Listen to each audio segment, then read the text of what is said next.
What's going on? I'm Yo. back again. This is Pete Oreo with the Way the Cookie Crumbles podcast.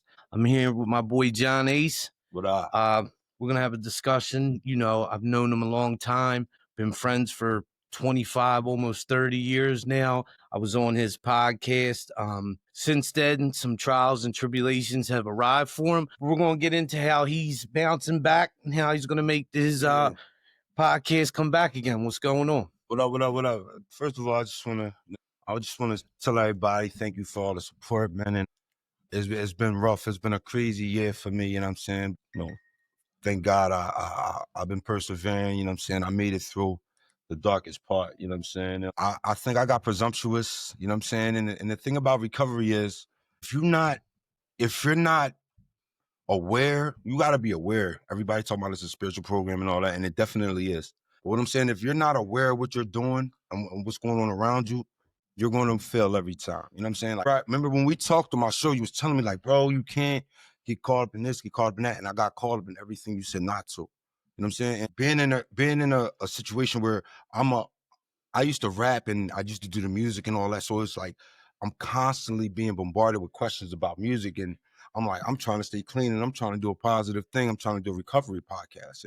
I mean, it just, everything came to a head and I wound up relapsing last year and then I couldn't get myself together. And fortunately. So you had X amount of time clean, and then you came to a block in the road where you relapsed.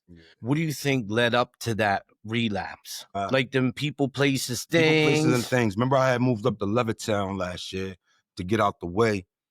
Instead of staying up there, I wound up coming back down here, and that was my downfall. I think, like you said, people, places, and things, and we Delco born and bred. It's not hard for me to get what I want down here. It's not hard for me to get what I want anywhere, but especially here. It's my turf, you know what I'm saying? So, but I think money played a factor into that. I came into some money, and then when instead of doing the right thing with all the money, I did. You know what I'm saying? I did my episodes, you know what I'm saying? And then the editing and all that, and then the marketing and all that. But I did what I did, and then it became too much. You know what I'm saying? Yeah, absolutely. So it's not just people, places, and things, because there's definitely people that get clean and stay in their area. But there are times where people need a good deal of like a bumper between them and using in order to be like, because when I got clean, I was home for a couple months. I did relapse. My cousin brought me a bag and I ended up doing it, and I felt so bad. Like I knew it wasn't me no more. And but I realized I had to go upstate for 2 years. And I needed that 2-year bumper between me and all the people on the street and the street life, period. Especially like people like him, like the people that are just gonna do random stuff like that. Like, oh, I'm just gonna bring you. Yeah, they think they're doing you a favor, and you're like, yeah, you're not doing me a favor. Do me no favor. And so like, but I'm not gonna sit here and be like, yo, I wasn't one of them dudes like, yo, I get love all around the board. I can go anywhere. I can go up Kensington and get like that's the mind state we be in, you know what I'm saying? Because we sick. Like my homegirl, Laura Jimenez, she always tell me like, yo, you need to work the steps. And I used to fight her like, I'm not working the steps. She's like, well, guess what, dumbass? You already working the steps. So like, what's the first step one? You know what I'm saying? Admitting. I'm like, she's like, you already did. And I'm like, that makes sense to me. I'm like, all right, now I gotta follow through. Right. My thing is like, I'm like me and you talked about earlier. It's all about, I just want to be successful. You know what I'm saying? Like, I want to be successful, but I want to be successful in a way that's conducive to a positive. You want to leave a good mark. Yeah. Listen, so I just said this to somebody earlier on the phone, and I said, I have to make it. Yeah. But when they put me in the ground, I need to make sure my sons say he was the best man I ever met. Because that means more than anything that I'll ever do in life is if my kids look at me in that manner. You know what I mean? This ain't the legacy I want to leave. Exactly. This ain't the legacy I want to leave for my kid. I got a son on the way in December. You know what I'm saying?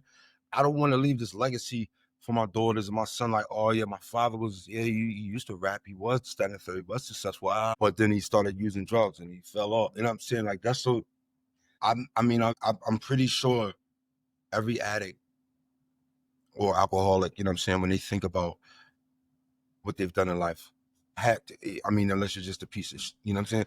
It has to be what first and foremost in my mind is that there were times I'm sure my daughters needed me that I wasn't there. You know what I'm saying? And that I dwell on that every day. People act like I'm not Ace or like my kids are my kid, bro. You know what I'm saying? I cut them in umbilical cords. So like, don't play in my face about that. Like, I made some decisions where I have to live with the outcome. You know what I'm saying? But at the end of the day, I love my kids. Like man, you talking about, I'm going to use this opportunity with my son to correct all the wrongs. You know what I'm saying? Yeah, absolutely. So there's another thing. I spoke at a meeting last night, and my thing is if I wake up today, I got a shot. Like I got a shot to right my wrongs. I got to, you know what I mean? Like there's a ton of stuff that we did that we're not proud of. Do you know what I'm saying? But it's pretty amazing because I look now, all the people that are like, yo, bro, I'm so glad for you. And it ain't about doing what I do or having a business and none of that. They're more glad that they see me willing to help the next person, that I'm not the same piece of shit I was, because addiction robs you of your soul. Yeah, and it changed. You start compromising your integrity. You become an animal. Become an animal, man. You become somebody that you don't recognize, or the people around you. That's another thing. People, as addicts, we forget we alienate people. You know what I'm saying? We put people in positions where they either gotta choose, I can't deal with him. I'm saying, like, and I don't like that because I'm not one of them. I've never had to be a people pleaser because people always try to please me. You know what I'm saying? Right. I lived a life of excess and luxury. Can't nobody take that from me. And I don't talk about money I had before because they don't give out awards for that. You know what I'm saying? You know what I mean? But I did that. And so that's what keeps me going. That's what keeps me motivated and focused. Like, that's the only reason why I kept, every time I was about to start my show again, it's like either a minor relapse or, you know what I'm saying, that it just, I wasn't ready. Well, look, don't do that to yourself with the minor relapse. It is what it is.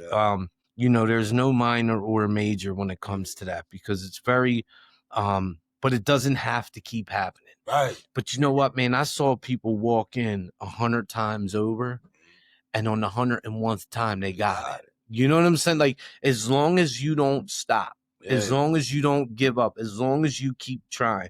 Because I remember those days where I shot dope in the house. It was actually coke, and I cried as I did it because I just didn't want to get high no more. But I didn't know what to do. I mean, I had I remember I was on a plane. I was flying from Philly. I was flying to Chicago, and I remember being in the bathroom, and I had been getting high. I was just doing maybe cocaine, I think, at the time. And I just remember being so high, man, just sitting there. You know how you can see the mirror from the toilet, just sitting there. Like, what the fuck am I doing? Like, what are you doing, bro? Like, you know who you are? Like, you know how, because when people say that to me, and you be like, yeah, but when you say that, sometimes, you know what I'm saying? Sometimes the quiet noise is louder than sound. You know what I'm saying? So it's like, I know who I am. You know what I'm saying? But and that's the part that hurts, because you sitting there and you like, no matter what I do, I can't get back to that right now. And you're gonna mess up a million times trying to fix everything at the same time. You gotta work some kind of process. You gotta work some. That's why I believe the steps, like they say, you need to step to this. You know what I mean? And whatever works for people. I'm not here to promote any program, any this, any that. Right. You find God and it works. That's what's up. I suggest you find God anyway. But whatever. But if that's the way it works for you. But everything, like you said, is a process. None of this is overnight. You know what I mean? Like, you buy a car, a fixer upper, it ain't the next day that you got the body work done, the engine done, this done. Like, it just don't work like that. And anything worthwhile is worth the time to put into it. Exactly. You know what I mean? And it's crazy, because you remember I was Jehovah's Witness growing up. So it's like, I started studying to be a Jehovah's Witness again. So it's like, but that's why I would, the post about not smoking and this, that, you know what I'm saying? Because I'm trying to correct my life, and I'm trying to bring around the board. I don't have nothing else to prove. I don't want to party no more. Nothing is fun no more. These dudes is glorifying the wrong thing. Like, I be watching dudes our age online acting a fool. That's to be on them pages. That's the biggest key you said, is our age. Bro, we almost 50, bro. I know. At some point in time, you have to learn that the party's over. It ain't it. Like, you ain't it. Like, you ain't gonna be out here with the young bucks doing what they do. You're gonna listen. The last thing I want to be known as is like, oh man, here come this dirty ass away. You know what I mean? Like, Oh, here, yo, and getting clowned in places like because places I don't belong, man. Because it's a young man's game, and I'm all right with that, though. I'm all right because I'll stick in my lane, but I know that at some point in time, I got something to offer the younger generation too. And that's the thing. It's like that's why I just want to say, like, because like I was irresponsible. I didn't realize that I was an influence. I didn't realize that, bro, you got a podcast called The Recovery Report. What are you talking about? And then I started, I was showing people the responses and inboxes and like the love and or like just people wanting to know when the show was coming back because it was helping them. Like your episode, that's why when I posted that joint, you see the comments, hey, yo, dudes was like, yo, I was crying listening to it. So I was in Sharon Hill doing an estimate, and this dude walks by, and he goes, hey, how you doing? I go, what's going on? He's like, yo, I saw that podcast you was on. And I go, huh? I don't even know him. Yeah. And I'm like, oh, all right, my man. And he goes, yo, that shit was dope. Yeah. And I like seeing that. Like, I remember I spoke at a rehab long time ago. I mean, when I first got clean, when I first came home. Yeah. And it was like 6 months later, and I was walking in the mall. And this kid yells, yo. So I turn around. I'm like, what's up? I'm with my kid's mom. And he goes, yo, did you speak at Miramont? And I go, I did a couple months ago. He's like, yo, you changed my life. Yeah. Like, it's that right there. Like, that right there is what makes everything worth. And, I know going into this, I know it's going to be, everything's a learning process, right? And you're gonna deal with people that are gonna come along and be like, look at this dude. They think or look at him. He thinks, yo, you know what? Listen, you're only mad because you won't get up here and do it. Oh, no, you're only mad because, I know that feeling. You feel like you're left behind, especially if they're still out there doing their thing. Mm-hmm. And you see somebody getting clean or you see somebody really thriving now, like, and you still being dumb. Bro, that's your problem. That's between you and God. I have nothing to do with that. Right. You know what I'm saying? Like, make it make sense. Dudes be out here complaining and whining. You never see me online complaining or whining, bro, because first of all, that's not the place for it. Second of all, that's not what men do. Bro, it's me. Me and my sister was talking the other day when I told her I was coming on to do the show, and we was talking about how every time either I'm on my way to rehab or something like that, she'd be like, yo, just ask me where you want me to send it. You know what I'm saying? Shannon, tell me what you be saying. But I be telling her, like, bro, he already, because I called him from the door. Like, you know what I'm saying? Like, you one of my best friends, you my brother. Like, it's dudes with the same complexion that don't do what you do. You know what I'm saying? Or don't even care. Well, here's the thing. Nah, because then they'll be like, oh, yeah, I seen you in White Bull. Yeah, because White Bull been a brother for me, bro, almost 30, 40 years. Me, you, Kev Farachi, all these dudes, like. Yeah, see, that's the so here's the thing. When we start doing that differentiating thing, because that's another thing I learned over the last 20 years being clean. Like, yo, I'm not here to judge a book by a cover. Right. So last night when I shared, I said, yo, I got locked up on Thanksgiving, the day before Thanksgiving in South Philly. I got out of 24th and Wolf and I was hitchhiking home. It was like 10 degrees. Nobody stopped except a Muslim brother. Gave me a ride back to Delaware County. I was dope, sick and all. And he was like, come on, I give you a ride. So that that is one of those moments where you're like, listen, man, I don't care what color you are. Either you're good or you're bad, bro. Like, I don't have room for that type of shit in my life. Like, take that shit somewhere else. Where me and Flex was talking, while we talking Sunday morning, he was talking about how like chicks will come online and say the stupid stuff to him or like me, like, y'all only mess with white girls. Nah, bro, first of all, I'm every bitch type. That's first of all. Second of all, I deal with whoever I want. You know what I'm saying? Like, I do what I want, but like, nah, like it's stupid. I hate when dudes act like we ain't grew up in Delaware County. Like, bro, you went to Delphi. Stop playing. Or you don't like, you know what I'm saying? The racial divide is crazy. I don't care if you're a Trumper.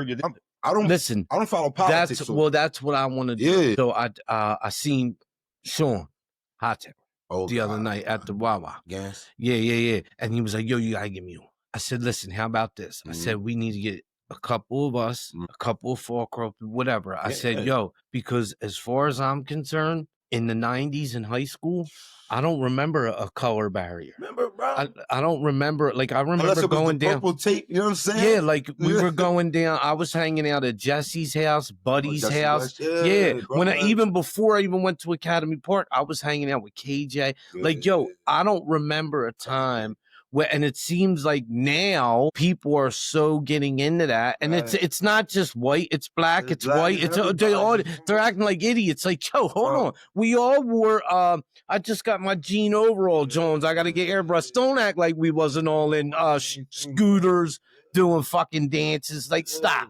So you know, but that when we start to differentiate because someone's this or someone's that, I said that last night too. I said, you know, I used to be in a meeting and like, look at this crackhead. As I'm scooping water off of a car to get it so I can shoot it, I'm calling this dude a crackhead. Do you know? Like, it just doesn't make sense. Because reality gets lost in translation a lot of times because dudes, they're delusional. So it's like you can't get somebody to give you, somebody who's not thinking clear, to give you a clear-minded thought. Me personally, when people approach me, I'm too strong-minded and strong-willed for it. You know what I'm saying? So for you to try to pull me into whatever you want, you know what I'm saying? So like, I don't do what the crowd do. Right. Like, people don't, some people like it, but most people love it. Right. You know what I'm saying? Well, so I came to believe this. Yeah. Most people don't like me, but everybody's gonna love me. Everybody. And it may not be the love like, yo, what's up? It might be like the damn, I wish I was him. Or damn, I wish I could get in front of the camera. Or damn, I wish I could get out here and help this guy. It's crazy because dudes be like, you be like, yo, I don't really want to be bothered. You see how I carry it now? Like, you think you this, you think that? Nah, bro. I just told you I'm gonna be bothered. You think I'm this, that, and the third. You dudes, first of all, this ain't the 90s, the 2000s, bro. I'm 45 years old. I don't rap. I'm not. If you ask me, can you hear someone, I'm gonna say no. Or I'm on every streaming on every platform. Go check me out. Like, other than that, that's where that end. Like, right. I'm trying to get myself back together so I can start my bro. I was just gaining a full head of steam when I messed up. Our episode was the last episode I filmed. So listen, on that, do you think you self-sabotaged? I do it with everything. Like when you're getting ready to hit that mark, that precipice. Yeah, and you're like, yeah, I'm about to do it, and then you're like, you know what? It's like riding a bike and shoving a stick in the spokes. Is your ride? You shoved the stick in. It's like sometimes I can clearly say like I've self-sabotaged so many times, especially with drugs and alcohol. Last year was perfect for me, man. When I started that show, it was like a rebirth. Everybody was so happy and you know, I could feel success again. I felt like music when we was younger. I was And dudes can say whatever, but one thing about it, I'm not no neighborhood rapper. I went and got a bag. I don't care. I got to live a life. No, I remember. You know what I'm saying? I was really sorry for me when I remember. So like I don't have too many complaints. I'm just mad at myself. Nobody took anything from me. I gave it all away. I did this. Like you said, I self-sabotage. So nah, I'm not tripping. What I am tripping off of is I feel like I owe myself more. Yeah. I owe myself more than what I'm selling myself short for with these drugs and these alcohol, whether it be women. First of all, I have addictive personality, gambling, all my vices put together. You know what I'm saying? That's why I went back to Jehovah, bro, because like at the end of the day, that was the only time I was truly happy. You see, Sam went and got baptized. And peaceful. Yeah, exactly. So it's like, yo, everything that I seen growing up, it was cool and all that. But like, fortunately, we had Jehovah. My mom wasn't on drugs. My mom wasn't, like, man, you know what I'm saying? My dudes was, you know what I'm saying? Dudes, my mom was selling their Genesis and doing all types of stuff with dudes our age to get work and all. Like, that was crazy to me. I'm glad my mom that we didn't have to go through that. You know what I'm saying? But I don't want to die like you said. I don't want to leave that. That's not my legacy, man. Yeah, you know I got to a point where I felt like God didn't make me to be a piece of shit. You know what I mean? Like you look at it and so when you said like you're sitting in that plane looking in the mirror, I remember shaving and not looking at myself in the eyes because I'm going to shave real quick. Yeah. But I can't look at me because then if I look at me, all I'm going to see is everything that I'm doing to everyone. Man, that's the thing. But you lie and you're like, listen, why does anybody care? I'm doing it to me. I'm the one shooting. Yeah, but you don't get to pick who loves you. Or you don't get to pick whose emotions you play with. As addicts too, we get careless with other people's emotions and feelings. I don't take nothing serious when I'm my addiction. You know what I'm saying? You see how when I call you from rehab, I'd be like, what are you? Can you please just send me a pack? You know what I'm saying? But I know where you be coming from. I just don't be wanting to hear it at the time because I'm already vulnerable. I'm done with what I got to deal with. And then I done relapsed again, and then everybody. Well, everything's in your face right now. Everything's in my face at the same time, and then I just got sick with the blood clot, so I keep my weight fluctuating. So I be killing myself in the gym. So 1 minute I'm 190, next minute I'm 170. So it's like I got a lot going on to where I don't I don't have time to tolerate any foolishness, bro. Like, especially with the drugs and alcohol. So I'm being really vigilant.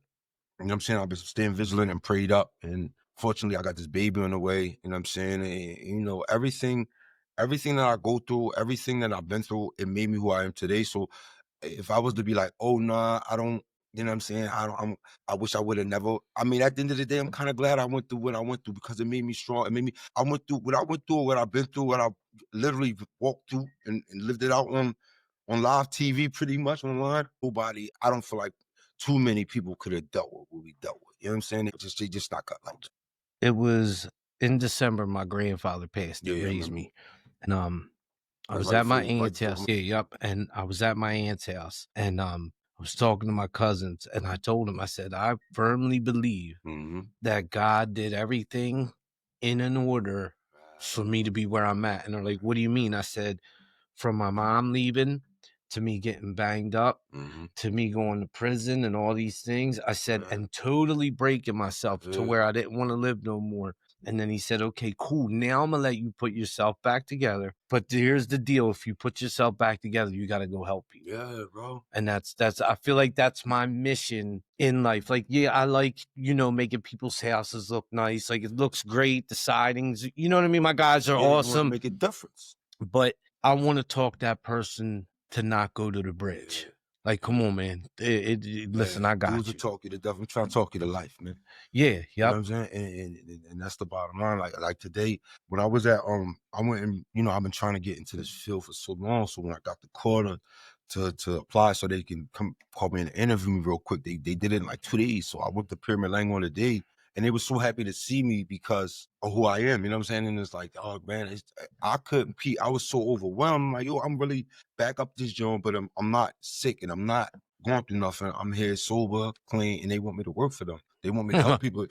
I'm saying stuff that verbatim, like your story can help these people. I think that what you can bring to the table is valuable as in the aspect of know what they're going through right now.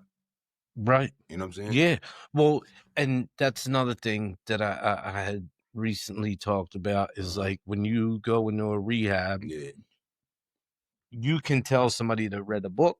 Yeah, And then you tell somebody that was eating out the trash can next to you. You know what I'm saying? So we as humans are more inclined to listen to the people that walked in our shoes. Yeah. Do you know what I'm saying? Like for if you sure. like you can read the book all you want about addiction. Yeah. You could get a gist, but you will never know how I feel and what led me to be that way. If you have not, I never. And that's not to discredit any No, there's not. counselors. No, And that's I'm not saying that, but I'm just saying me in my head, I know that I like the person that went through it. And because my whole thing is they try to tell you that, you know, meth, there's no withdrawal. There's da da da da. Bro, I mean, the psychosis alone will drive I was about you to nuts. say there's a mental withdrawal. I was thinking about the times. I mean, because I know people have seen me tweaking online, like making videos and like, yo, I really, or like be dressed like $1 million, bro, but like I'm somewhere else. Like, and that's what I'll be telling people. Like, y'all looking at the wrong thing. Because you want people to know that you're hurting, but you just can't tell them. You know what I'm saying? Right. So it's like, yo, I'm going through this, that, and the third. And they don't realize it's really worse than you even telling them. You know what I'm saying? My brothers and sisters, I mean, they don't really understand. So I don't get into it with them. Like, I let them know, like, I'm sorry. I don't want them to see me like that.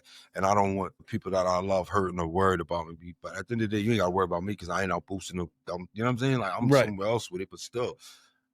I'm still out. I was out there. You know what I'm saying? I was still, they didn't know what was going on. I was doing so much, Pete. I was overdosing. But that's what I'm saying. So they ain't got to worry about you going to jail. They're worried about you being alive tomorrow. You know what I mean? And that's I think where it becomes like you don't really account for anybody else. Like addiction is so selfish. And it has you like you ever see the John when they walk the horses and they got the blinders on them so they can't see nothing else? That's what addiction is. It's like, yo, I'm focused on getting high and that's it. I was telling somebody a story, and I don't care if you're in the L, you're in the Uber, on your way up top, the butterflies are so intense, you get the farting all over the place. Well, like, you know what I'm saying? Like, you get addicted to a way of life. I was telling you, once I started using a needle, you know what I'm saying? Like I had to come to grips with that. That's the only reason why I could start getting better. But once I started using a needle, though, it was over. Life as I knew it was over. You know what I'm saying? Yeah. Oh, listen. So I known you a long time. Yeah. I happen to use very young. Remember, I came from LA. I think we was in like 10th grade. I came to a party. Y'all had the crib. We was in like 10th grade, like 16. Y'all had that crib. Yeah. You and James Matthews. And The I'm like, apartment. yo, y'all was smoking in the basement. I was with AD. Out Yeah. I see it. And yo, you was like, no.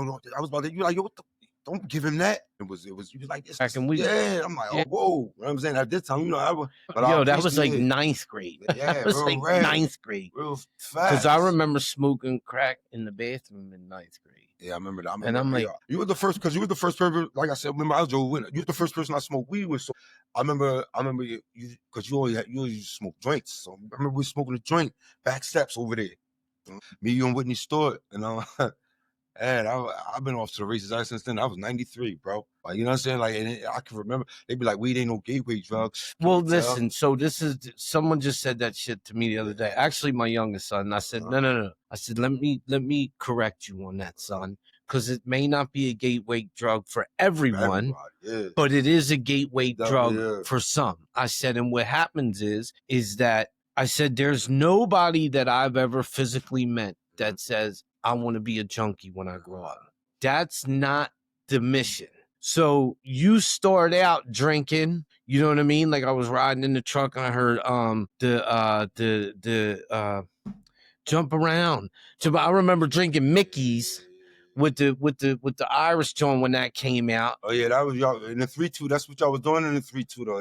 Yeah, that was your thing. And then I remember like, okay, now we could smoke some weed, and then it went to this and this, and like it progressed so fast that before I knew it, you know, by the time I was 14 years old, I was doing dope. And that's crazy because, you know, when I was with Lauren, she used to tell me like about Care Franks and all, like how y'all, I'm like, yo, that's crazy because you could tell how y'all was, you know what I'm saying? But like to hear it, you know, from somebody else that was like around y'all, kind of like, it was like, well, I'm like, she's like, yeah, she's like, well, we were partying. I'm like, I didn't know that. Like y'all was getting high young, bro. Like, and I was, you know what I'm saying? Like I wasn't, remember y'all was smoking cigarettes in like 8th grade, you know what I'm saying? So it was like, but still, bro, like, I'm just glad to still be alive. Like Jeezy said, I just want to be alive. Yeah, and like you said, make a mark. Leave my mark. I mean, I left my mark, bro.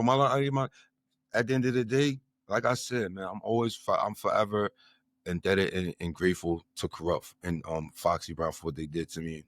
You know what I'm saying? They introduced me to the greatest show in life. You know what I'm saying? So I don't have no complaints, man. I'm just frustrated with the way. Do you still talk to him every so often? Yeah, of course. Like, that's my mentor. Like, he literally, as far as entertainment and my career, he gave me a chance, man, and I utilized it. I just remember always being in the mix, but I always was doing something stupid. You were always so young. Yeah. When you left out of here and went out there, you, Mike, and all y'all, you were young. Yeah. That's why my tolerance and the way I interact with people is different, because I seen that dudes will bite you and act like, you know what I'm saying, they ain't do nothing to you. So I don't, one thing about me, I ain't gonna cry about it. All right, cool. I reach out, try to make amends with everybody that I feel like I crossed or maybe said something crazy to or something. Like after that, Pete, I'm cool. Like that's all you can do. Like dudes be like, yo, I was asking about you. I asked men about you, and he wanted to sell T-shirts, and I'm like, well, what's up with Ace? And the whole conversation, because like dudes don't realize, bro, you only relevant because of me. You know what I'm saying? Like I don't be looking for that, but man, do you know what it is? But as far as music, or as far as what, I have never had only independent record deal I had was Takedown Records. And I was and I'm only saying this because we was the first group. I was the first artist. I remember Takedown. Yeah, Big Ace Capone. Album Codes. I was the first artist to sign pen and paper on that label. My group, we was the first group to sign, so we all signed our paper. I signed first, literally. Out of all them artists, Reed Dollars, he was like 13, 14. Oh, his grandma made him quit. But I just remember I'm a part of history, man. You know what I'm saying? So as much as you don't like me for whatever reason, because I would love me if I wasn't me, bro. Because I show love all around the board, even when I know, because that's what makes dudes not like me. When I know, even like I'm petty, you know what I'm Shannon, brother. So if I see a post, I'm just gonna comment just because I feel like being a sucker. You know what I'm saying? Right. You know what I'm saying? Like, because you're gonna fan the flame. You're gonna fan the flame. Don't play in my face. So like, yeah, like At the end of the day, I be telling dudes, they be so mad, like, oh man, they talking about us. So I'll say something about that, bro. You can't. If you want to get offended about everything you see printed or said about an addict, you're never going to get better. Listen, let me tell you something. I watched this one dude, and he said, "You take everything that everyone negative has to say. Every time they told you couldn't, every time he said, you take that." He said, and he puts it in his head. It's this one dude I watch his podcast, and he's like, and I use that as fuel. I turn it into positive energy, and it makes me want to shove it down your throat more. So even when when we were just talking about like living out here, like I'm not gonna get myself to where I'm comfortable where I'm at, because I don't want to be complacent. I want to be confined to this area. You don't be, or just like I don't want my son growing. Well, he's already grown now, but like I want better for my life. You're supposed to want better. That's why I love about my brothers and sisters. The life we had, none of their kids had that. Right. Because my brothers and sisters, they're so adamant that no, we're not living 8 deep in the 4-room unit, really heated in the winter, hot and humid in the summer. We're not, you know what I'm saying? And I dig that. That's why I want a chance to do that over, man. You know what I'm saying? To really to be a father. I want a chance to be just a better all around person. And like I said, I'm not even gonna hold you. I'm not even sure that I even want to do my show no more. I want my career, and I want to wind up being somebody that turned their life around. Even at this point in my life, at 45 years old, man, I'm in a position right now to where a whole new world is opening up to me, man. And don't nobody know it because they only gonna know what I tell them. I only made a post earlier where I was at because I couldn't believe that I was there interviewing instead of doing an NT. Listen, so this is what I learned. Yeah. When people see you say, "Hey man, look what I'm about to do," they take it as cocky. And it's like, yo, you have no idea what it took to get me here. Like you don't know how proud of myself I am just for taking this one action. Like it's difficult for someone like me. Like I talked about the podcast for so long. Yeah, and I kept saying it. And you know what? It was the same thing when it came down to the to my roofing company. I remember I had a friend, shout out to my boy Dave. And for 2 years I'd go over his house and I'd be like, yo, I'm gonna start a company. Finally, he was like, yo, shut the fuck up. He said, stop telling me about it and do it. Or don't tell me no more. I don't want to hear it. And listen, I took his advice. I went for it, and I've been in business 12 years. Do you know what I mean? Like it's you can literally do whatever you want to do. And in this world, 90% of it is just outlasting the next man because these people fucking quit over everything. And anything can happen. Like I remember because last year when I went to talk at Keystone, Paulie wanted to be in there. I didn't realize who it was. Oh, you know what I'm saying? It was like, yeah, you know what I'm saying? But it was deep because you think somebody got it and we don't always got it all together, man. You know what I'm saying? No, and you know what? But I do see this recovery's becoming the thing to do. And that's why I'm trying to make it pop. You said I had it popping last year, like, yo, yeah, well, let's make recovery. Yeah, recovery looks good on people. Yeah, I letting these people play in your face, bro. I look the people that be talking crazy, the scrolling, you talking crazy about addict, bro. I look better than you. I'm carrying it better than you. So how you look like what you get now? You look like you just had a shot of something. Addicts are the best people in the world. So because what happens is you've seen what hell looks like, so you try to give everybody a piece of heaven. So it goes like that for us, and I believe that we are the best of mankind because we're the most broken. But we're the best. And I think, and another thing, I was about the recovery scene out here in the county. I think everybody also worried about doing outreaching up in Kensington, bro. We got our own situation out here. We need to take care of down here. Like we need to start doing outreaches out. You go down 69th Street Terminal, man. Yeah, bro. I'm talking about, dude. I mean, there's people out there, wheelchairs, legs all swollen, pussing. I'm like, yo, this is not. And they just watching them. Saying nothing. No, nobody's helping these people. No, they walk right by you. Well, here's the thing. So I do know that, like, I have no problem stopping. I'll get out and start talking to someone. And I'm like, look, there's a better way.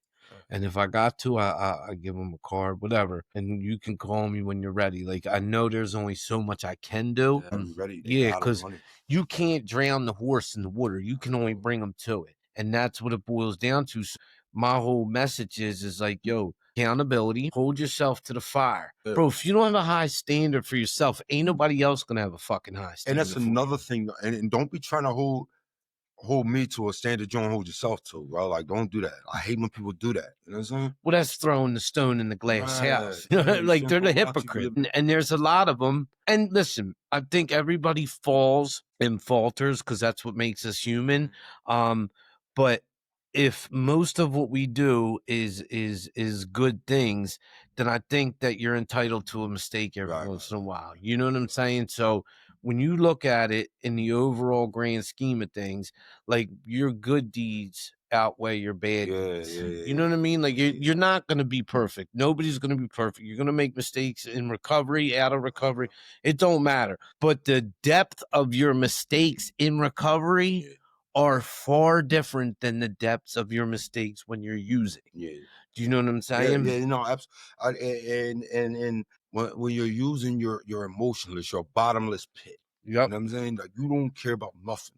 I used to get off that train and hop on my Uber. Once you get up there, because you know it's the Wild Wild West, it's lawless up there. Sodom and Gomorrah up this journey. Yeah. You hopping out, you know what I'm saying? I'm getting high walk past. It was crazy to me, man. You know what I'm saying? There was the frantic, frenetic pace up there, and you just don't care about nothing. That's why I remember the last time I called you, like, yo, you gotta give me an Uber out of here. They're trying to kill. You know what I'm saying? You know, I started. Yeah. Yeah, You're like, they're up the block. Yeah, the Uber's like, I don't see him. Yeah. I'm like, yo, get me out of there. I'm going to, like, yo, I swear to God, I'm going over here. You know what I'm saying? That was Christmas. I think it was Christmas to get me out. And there's no point in going up there. Listen, I'm not saying that the people that go out there that help people, everything's overdrafted. Here's another thing. Yeah. If you're gonna help somebody, don't fucking film it. Yeah. Because listen, the road to hell is paved with good intentions. You know, when your deeds, and this is for me, and you know, I have a faith. So my deeds don't count when I do it to be noticed amongst men. You know you for the people. Where I don't care if you know what I do. I don't even care if you believe I do what I do. Like, you know what I mean? Like, I don't care what you think.